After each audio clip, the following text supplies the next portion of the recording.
जहां एकादशी के दिन भात खाना तो दूर की बात, उसका विचार करना भी महापाप माना जाता है, वहां श्री क्षेत्र पुरी के जगन्नाथ मंदिर में आज उत्सव का माहौल है। भक्तगण आनंद बाजार में बैठकर तृप्त होकर महाप्रसाद पा रहे हैं। आखिर ऐसा क्यों यहाँ एकादशी माता का चाबुक नहीं चलता? बात उस समय की है जब सतयुग का सवेरा था। भगवान विष्णु के श्री अंग से एक परम तेजस्वी शक्ति उत्पन्न हुई जिनका नाम था एकादशी देवी। उनका जन्म ही इसलिए हुआ था कि वे संसार से पाप का नाश कर सकें। ठाकुर जी ने उन्हें निहारते हुए एक विशेष वरदान दिया। बोले, देवी, महीने में 2 दिन तुम्हारा राज चलेगा। जो भी मनुष्य उस तिथि पर अन्न, विशेषकर चावल पाएगा, उसके सारे संचित पाप उस अन्न में समा जाएंगे, और जो तुम्हारी शरण में रहकर व्रत करेगा उसे साक्षात मेरा धाम प्राप्त होगा। एकादशी माता जो थी, उन्हें अपनी इस शक्ति पर बड़ा गर्व हो गया। हो भी क्यों ना, तीनों लोकों में उनका भय था। स्वर्ग हो या पाताल, उस दिन कहीं चूल्हा नहीं जलता था। पापी से पापी मनुष्य भी एकादशी के दिन चावल को छूने से कांपता था। अपनी विजय पताका फहराती हुई अहंकार में डूबी एकादशी माता एक दिन नीलांचल धाम यानी हमारे जगन्नाथपुरी पहुंची। जैसे ही उन्होंने मंदिर के सिंह द्वार में अपना पहला कदम रखा, उनको लगा कि शायद वे रास्ता भटक गई हैं। उनका दिमाग चकरा गया। आज एकादशी की पावन तिथि थी, पर यहाँ का नज़ारा तो बिल्कुल उलट था। आनंद बाजार में हजारों भक्त बैठे थे। कोई भूखा नहीं था, कोई प्यासा नहीं था।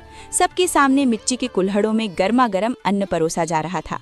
भक्त बड़े चाव से जय जगन्नाथ का उद्घोष करते हुए उस भात को पा रहे थे। एकादशी माता का क्रोध 7वें आसमान पर पहुंच गया। वे व्याकुल हो उठी। सोचने लगी, ये मेरा अपमान है। मेरे ही दिन यहाँ चावल? क्या जगन्नाथ जी मेरा नियम भूल गए? क्या उन्हें मेरी शक्ति का भान नहीं? क्रोध में जलती हुई वे सीधे मंदिर के गर्भगृह में घुस गईं। सामने रत्न सिंहासन पर ठाकुर जी अपने बड़े भाई बलभद्र और लाडली बहन सुभद्रा के साथ मंद मंद मुस्कुरा रहे थे। एकादशी माता ललकार कर बोली, प्रभु, ये क्या अनर्थ हो रहा है? आपने ही तो मुझे वरदान दिया था कि एकादशी को चावल में पाप पुरुष का वास होगा, तो आज आपके इस धाम में ये पाप की गंगा क्यों बह रही है? रोकिए इन भक्तों को, वरना मेरा शाप सबको भस्म कर देगा। ठाकुर जी ने बड़े प्रेम से देखा और शांत स्वर में बोले, देवी, शांत हो जाओ। तुम देख रही हो, वो साधारण चावल नहीं है, वो कैवल्य है। वो मेरा महाप्रसाद है। ये साक्षात मेरी जूठन है, और मेरी जूठन में कभी कोई पाप निवास नहीं कर सकता। इसके सामने कोई तिथि, कोई नक्षत्र, कोई नियम बड़ा नहीं है। परंतु एकादशी माता का अहंकार जो था, वो बहुत बड़ा हो चुका था। उनको लगा कि भगवान केवल अपने भक्तों का पक्ष ले रहे हैं। वे जिद पर अड़ गईं। बोली, नहीं प्रभु, नियम तो नियम होता है। अगर सारी दुनिया चावल नहीं पा रही तो पुरी में भी कोई नहीं पाएगा। मैं अभी जाकर उन भक्तों के पत्तलों से वो अन्न छीन लूंगी। जैसे ही एकादशी माता पलटी और उन्होंने महाप्रसाद को रोकने के लिए अपना हाथ उठाया, तभी अचानक मंदिर का पूरा वातावरण बदल गया। ठाकुर जी की वो प्यारी सी मुस्कान ओझल हो गई। उनकी बड़ी बड़ी गोल आंखों में वो तेज आ गया जो प्रलय ला सकता है। क्योंकि ठाकुर जी सब कुछ सह सकते हैं, अपना अपमान सह सकते हैं, लेकिन अपने भक्त और अपने प्रसाद का अपमान उनसे सहन नहीं होता। ठाकुर जी की एक हुंकार गूंजी जिसने पूरे नीलशैल पर्वत को हिला दिया। वे कड़क आवाज में बोले, रुको देवी, तुमने मेरे महाप्रसाद को पाप कहने का दुस्साहस कैसे किया? क्या तुम भूल गई हो कि ये महाप्रसाद साक्षात ब्रह्म है? इसके सामने वेद, पुराण और स्वयं तुम जैसी शक्तियां भी छोटी पड़ जाती हैं। पर प्रभु, नियम तो आपका ही बनाया हुआ है। अगर आज भक्त चावल पाएंगे तो मेरा व्रत खंडित हो जाएगा। मेरा मान कहाँ रहेगा? सुनो एकादशी, मंदिर की इस चौखट के बाहर पूरी दुनिया में तुम्हारा ही राज चलेगा। वो जो भी अन्न पाएगा उसे निश्चित ही पाप लगेगा। लेकिन ये श्री क्षेत्र है, ये मेरी पुरी है। यहाँ केवल एक ही नियम चलता है, प्रेम का नियम। यहाँ मेरे हाथ से निकला हुआ एक एक दाना अमृत है। यहाँ तुम्हारा कोई बस नहीं चलेगा। लेकिन एकादशी माता फिर भी नहीं मानी। वे बोली, मैं ये अन्याय नहीं होने दूंगी। मैं इसी सिंह द्वार पर खड़ी रहूंगी, और जो भी भक्त यहाँ महाप्रसाद पाएगा, मैं उसके सारे पुण्य छीन लूंगी। अब ठाकुर जी का धैर्य समाप्त हो चुका था। उन्होंने अपनी योग माया का आह्वान किया। बोले, तुम्हें अपनी शक्ति पर बहुत अभिमान है ना? तो आज से तुम्हारी ये शक्ति इस मंदिर की चार दीवारी के भीतर शून्य हो जाएगी। अगले ही पल एक चमत्कार हुआ। अदृश्य दिव्य जंजीरों ने एकादशी माता को जकड़ लिया। ठाकुर जी के आदेश पर उन्हें मंदिर के ईशान कोण में ले जाया गया और वहां उन्हें उल्टा लटकाकर बांध दिया गया। ठाकुर जी ने श्राप दिया, अब तुम यहीं बंदी बनकर रहोगी। तुम्हारी आंखों के सामने साल के 365 दिन, यहाँ तक कि एकादशी के दिन भी मेरे भक्त पेट भरकर महाप्रसाद पाएंगे।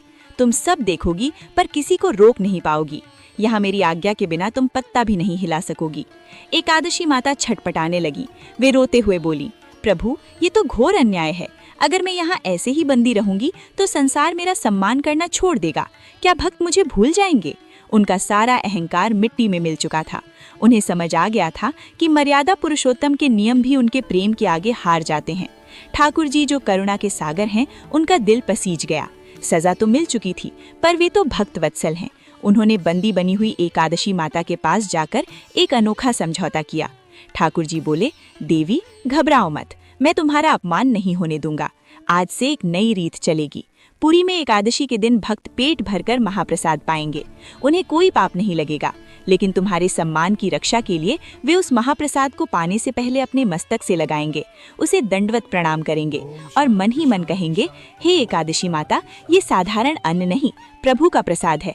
मैं इसे प्रभु की आज्ञा मानकर ग्रहण कर रहा हूँ। मेरा व्रत खंडित न हो। एकादशी माता इस सम्मान से प्रसन्न हो गईं। उन्होंने वचन दिया, प्रभु, जो भी भक्त इस भाव से पुरी में महाप्रसाद पाएगा, मैं उसके पाप नहीं गिनूंगी, बल्कि उसे 2 गुना पुण्य प्रदान करूंगी। यही कारण है कि आज भी जगन्नाथपुरी दुनिया की इकलौती ऐसी जगह है जहां एकादशी के दिन आनंद बाजार में हजारों भक्त बड़े आनंद से महाप्रसाद पाते नजर आते हैं।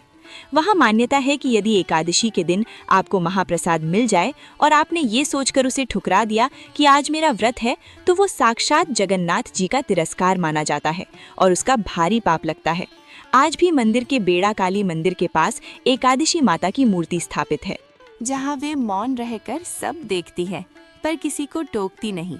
ये कथा हमें सिखाती है कि धर्म में नियम तो बहुत है, पर प्रेम और ठाकुर जी का प्रसाद उन सब नियमों से ऊपर है। क्या आपने कभी ठाकुर जी का वो अलौकिक महाप्रसाद पाया है? अगर कभी पुरी जाए तो नियम के चक्कर में प्रसाद मत छोड़ना। अगर आपको हमारे जगन्नाथ जी की ये लीला पसंद आई हो तो वीडियो को लाइक, शेयर और सब्सक्राइब करना